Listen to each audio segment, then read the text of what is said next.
नमस्कार दोस्तों, रामायण में एक किस्सा ऐसा भी सुनने को मिलता है जिसके अनुसार श्री राम ने एक छोटी जात वाली एक भीलनी जिसका नाम शबरी होता है, उनके हाथों उनके झूठे बेर खाए थे। लेकिन वहीं लक्ष्मण जी ने उन बेरों को हाथ तक नहीं लगाया था। माना जाता है कि शबरी के उसी बेर के कारण लक्ष्मण जी के प्राण बच पाए थे। रामायण में ऐसे कई किस्से हैं जो भक्त और भगवान के मनोरम प्रेम और आस्था को दर्शाते हैं। साथ ही रामायण के अनूठे किस्से हमें भगवान के प्रति भक्ति की असीम भक्ति और निश्चल प्यार से अवगत कराते हैं। इन्हीं किस्सों में से एक पृष्ठ था माता शबरी और श्री राम का। रामायण में इस बात का उल्लेख मिलता है कि श्री राम ने माता शबरी के भक्ति भाव में खोकर उनके झूठे बेर खाए थे।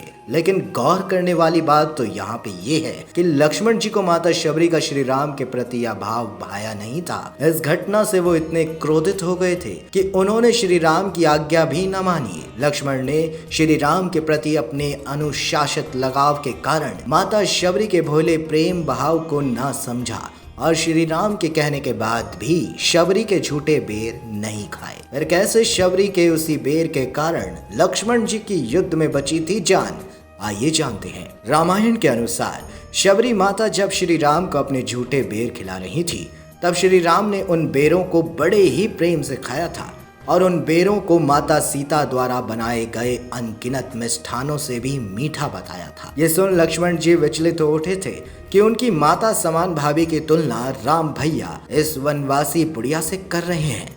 इसलिए लक्ष्मण जी ने गुस्से में उन बेरों को हाथ तक नहीं लगाया था।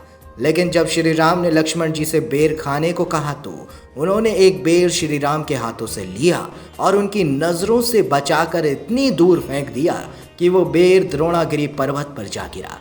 असल में ये भगवान राम की लीला ही थी, क्योंकि भगवान राम को आगे होने वाली सभी घटनाओं का पता था। भगवान राम को पता था कि आगे चलकर उनका युद्ध रावण से होने वाला है और इसी युद्ध में रावण पुत्र मेघनाद और लक्ष्मण का भयंकर संग्राम छिड़ेगा।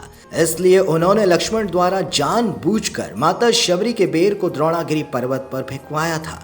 दरअसल माता शबरी का यही बेर श्री राम की महिमा से द्रोणागिरी पर्वत पर संजीवनी बूटी बन गया था। इसी संजीवनी बूटी को हनुमान जी तब लेने पहुंचे थे जब मेघनाद से युद्ध के दौरान शक्ति बाण लगने के कारण लक्ष्मण जी मूर्छित हो गए थे और उनके प्राण संकट में आ गए थे।